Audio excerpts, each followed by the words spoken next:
আসসালামু আলাইকুম। তো আমরা আসছি চণ্ডী চা বাগান। তো চণ্ডী চা বাগানে কিন্তু একসময় এতটুক পর্যটক হইতো না, এবং এবং এইভাবে সাজানো ছিল না। একসময় খুবই খারাপ অবস্থা ছিল। তো তদ্রুপ মানুষের ক্ষেত্রেও মানুষের অতীত নিয়ে কখনোই টানবেন না, কারণ অতীতে একসময় মানুষের অতীত খারাপ হইতেই পারে, তাই বলে আপনি অতীত নিয়ে তার সামনকে জাজ করতেই পারেন না।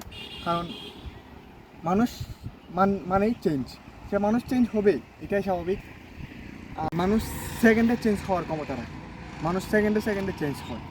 তো তো কোনোভাবেই আমরা অতীতকে নিয়ে সামনকে কোনোভাবেই জাজ করতে পারি না। এমনও হয়ে ওঠে, আল্লাহর কাছেও সে প্রিয় বান্দা হয়ে ওঠে।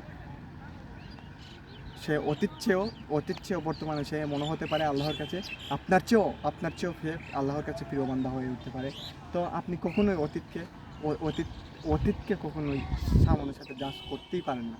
কারণ অতীতে সে হয়তো অনেক খারাপ ছিল, কিন্তু সামনে সে সে তার শেষ পরিণতি না দেখে কখনোই কারো সমালোচনা করবেন না। অবশ্যই তার শেষ পরিণতি দেখে আপনি তাকে জাজ করবেন, আপনি তাকে সমালোচনা করবেন। তো সবাই ভালো থাকবেন। আসসালামু আলাইকুম।